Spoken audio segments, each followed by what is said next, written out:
All right, Monday Night Football. Saints travel to the Chiefs and kind of a laugher, 26-13. From the jump. Injuries we talked about in the Saints offensive line showed up immediately. I think their first 2 run plays, they had miscommunications up front that blew both of them up. It was just that was the story then for the rest of the game. There was a point where it looked like they were going to come back, and then back-to-back plays for the Saints, interior pressure in the third quarter. It's just when you have 3 backups on your interior, it's not going to go well. And I think that's what we saw. But I think the bigger takeaway is Chiefs offense, how did they sort of cobble things together post Rashee Rice? It's just going to be combo of run heavy and quick passing is what it was. Or not necessarily quick passing, but underneath passing a lot in that offense that we saw. Yeah, there's things that the Chiefs can't control. And obviously the injuries to these key players we've seen. You can't control how old Travis Kelce is and how many plays Andy Reid has put out there, trick plays. You feel like you've seen it all. And then obviously you haven't. Andy Reid still has that genius, that creative genius on offense. But it's Patrick and Travis. It was as simple as that. The guys just had their synergy out there. He was able to find Travis early and often. A lot of the throws weren't even deep throws, but they were rhythm throws. And you know this, Pete. Once you establish that rhythm and get that car rolling at the beginning of the game, it's hard to slow it down. They did a great job up front with the offensive line, especially in the low red area, getting guys on the ground, getting double teams at the point of attack. And I really like to see a guy like Kareem Hunt get another chance for Kansas City. And obviously the defense shows up in a big way. Again, Cook immediately with a pick. The Chiefs are where they're supposed to be. All the talk about not having Rashee Rice and everything, I think now it all puts the emphasis on how good Andy Reid is at diagnosing and becoming a guy who can really scheme things open. And the tight ends, there was 60 of them on the field last night. Yeah. I mean, because Fortson, Hunt, the kid Kelce. from TCU, who I really liked, Wiley, is going to end up being a factor in their passing game at some point. And he was on the field. He didn't catch a pass, but everybody else did. And I think that's what they're going to use to kind of scheme guys open and scheme the offense that way. And you can still take the creativity with Worthy, get them down the field, get those bubble screens, get them on reverses. They're going to be fine. Let's not worry about it. And if they didn't have their red zone woes, it would have been a blowout. I mean, they had Juju Smith-Schuster has to catch that ball. I mean, It's in his hands. He has to catch the football. And so I'm not worried at all about the Chiefs offense at all. And we know they're good on defense. So they're still the best team in the league.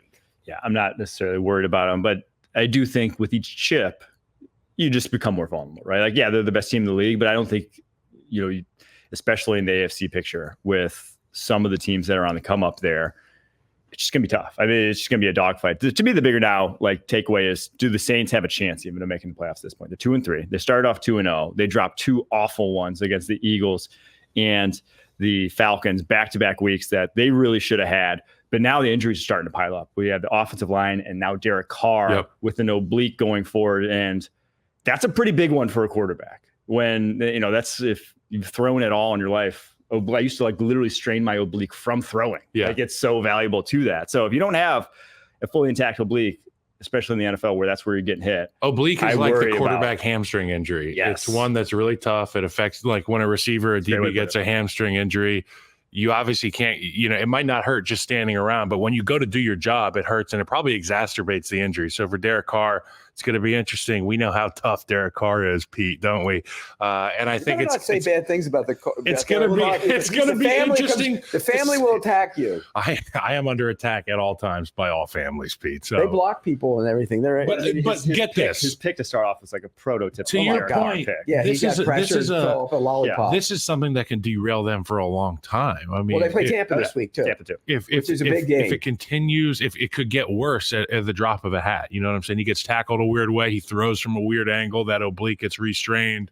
We're looking at multiple weeks. Well, it's not only Tampa this week, but then they have Thursday night after that. So it's kind of a nightmarish scenario, and that's against Denver. So it's a nightmarish scenario from a timing standpoint of how much he'll have to recover over the next couple weeks. So they're staring. The Chiefs have a bye. If he's not playing, they're staring 2-5. They're 2-6. Yes, 2-6. The team that we were ready to crown at the beginning of the year. It's unfortunate. I love this league, though, by the way. You were crowning them? No, it's just collective we. It was a lot of Clint Kubiak, Coach of the Year talk after week 2. But I mean, they really should have been 4-0 heading into yes. this game also. So I mean, the injuries though have piled up, and they just have shot themselves in the foot. Unfortunately, it's just and now if your quarterback's out, they're toast. If Derek Carr's out the next 2 weeks, I think you can put a bow on that Saints season, unfortunately. Can we give some credit to Matt Nagy? Are we going to do? Can we do that? because I think No. I think I'm going to give some credit to Matt Nagy No. because you get to help Andy Reid out throughout this process. He's the one that has those interactions. Yeah, Andy Reid's over there; he's controlling the whole team, but Matt Nagy is largely responsible for a lot of the sustaining of offensive efficiency there and being on the same page with Patrick and making sure these young guys are up to speed. There's a lot of these guys that haven't been out there on the field. I saw Jody Fortson out there. He just got released from his team 2 weeks ago and brought into Kansas City. The entire staff, it's not just Andy Reid. And I say Matt Nagy, but I mean the entire staff have done a great job. So credit to Brett Veach and the Kansas City Chiefs for doing everything to keep themselves up at the top of the list in the AFC and the NFL. It's impressive. I mean, it's really impressive to me. As long as Andy Reid's there, it doesn't matter who's below him as in the offensive staff. And as long as Steve Spagnuolo's over there, it won't matter who's underneath him. Those are the two guys. I mean, look, think about it. They had Bieniemy. Everybody said, oh, Bieniemy's got to be a head coach. He never got a head coaching job. The offense, still is darn good. If they had another receiver like you were talking about, they'd still be dynamic. And he threw for 200 yards in the first half with nobody. I mean, so come on, quit giving Matt Nagy credit. He was the coach of the year in Chicago. You're talking about EB like he won the head coach. I think it's Andy Reid. That's my point. It's always Andy Reid. I'm just saying you got to give credit where credit's due. This Chiefs team has overcome a lot, particularly on the offense, and we know about Spags in the defense. Was it Doug Peterson? It was Doug Peterson. It wasn't him. It was Andy Reid. It was Nagy. It wasn't him. It was Andy Reid. I mean, Peterson did win a Super Bowl. Yeah, I mean, it's the greatest accident in the history of mankind. I'm not going to debate that, but a ring's a ring. I really do think that Nagy has an important role there, and I just wanted to get that on. You must really like Matt Nagy. No, I've actually hated Matt Nagy before. He fired. He was the reason that I was gone from Chicago. But I do also remember in 2018 there was a team that he coached, was the head coach of. He won the Coach of the Year. We made it to the playoffs, and I just remember how he was able to connect with guys, and I can kind of see that happening in Kansas City now. Andy's at that age now where we know he's the most lovable guy and is on the same page with all his players. But I think it's important to have those staff members underneath the head coach that can really dial in the minutia, the details, and get guys on the same page. And last note here, I'll just say, we talked about Saints O-line before the season. We're like, this is a worrisome unit. We finally saw them have to pass. Yep. Comeback situations, and I think that lived up to it. The rookie tackle Talias Fuaga struggled. Trevor Penning on the other side had a rough game. They were kind of what we warned everyone about. It's hey, if they get behind, things might not get pretty. Fuaga didn't practice all week. He was dealing with that injury. Yeah. So I mean, practice is important. It matters. Well, and here's the other thing. You talk about those injuries on the interior, and those guys, some of those guys actually held up decently early in that game. But it's when you have your starting center go out, you get your guard go out who probably would have moved the center. That's a problem. Then you had, what's his name was hurt and they moved him from center to guard and he ended up playing. Guard to center, Lucas Patrick. Yeah. And then Shane Lemieux, who went in and played, was hurt. I mean, they're so banged up, and backup offensive linemen in this league are horrendous. No, when you go to when you get to the sixth man, that swing guard or swing tackle, you're usually going to be okay. You can survive that with some chip help, with some stuff from the backfield. But when you get to the next guy, you could be in real big trouble. It's funny because we've talked a lot about offensive line play, and I do the show with Baselli, and we talked last night. He went on a rant about how you don't hit why you don't hit during training camp and in preseason. Guys need to play in the offensive line. And we'll sit here and say, well, what if one of your starters went down in camp? Well, back in the day, the norm was you played. And so once that was the norm, if somebody got hurt, you just said, okay, well, he got hurt, but he was actually working to play. Yeah. Linemen have to work and play together. Was the offensive line play a little bit better around the league this past week? You saw scoring go up a little bit. It was better in large part because the first 4 weeks are the preseason. Yeah. That's what it is, particularly for the offensive linemen.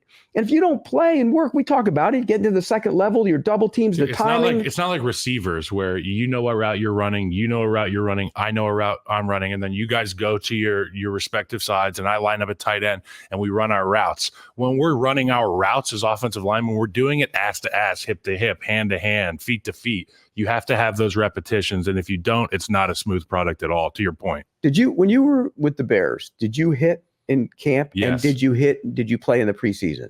I played in the preseason early on, and then as the years went on, we played less and less in the preseason. Were you better when you played in the preseason? Yes, and the hardest that we ever really went, bigs on bigs physical practices was when Harry Hiestand became the offensive line coach for the Bears. And it was the old Notre Dame guy. it was right? evident to me that there was a stark difference between the things that I was doing between Aaron Cromer's, time in Chicago and Harry Hiestand. Between there, I was a few O-line coaches, and the premium, and I didn't put a premium on practicing, and I didn't understand the value of practicing, and I was also banged up, but the O-line coaches weren't as adamant about let's beat and bang every day. Let's callous ourselves. Let's prepare for this. And when you're talking about these teams that have these long injury lists right now, which there's a lot of, Mike, there's a lot of teams with big injury lists.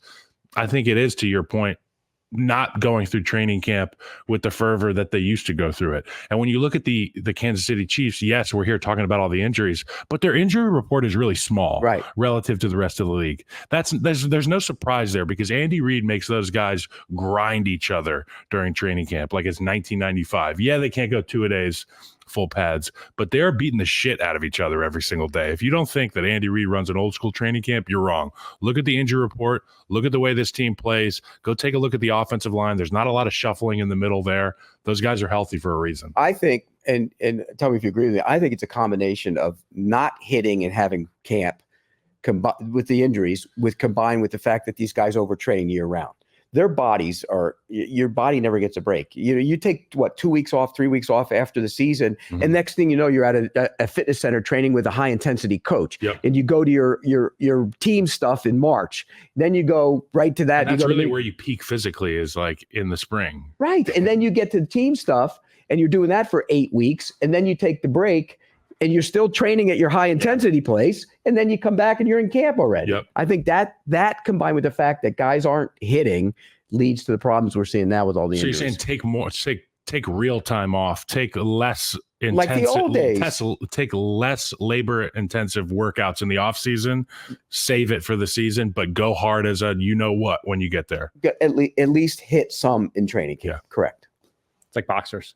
They don't, they literally can't You stay gotta in test shape your year chin. round. You have to rest, and then it's just like a ramp up period for fights.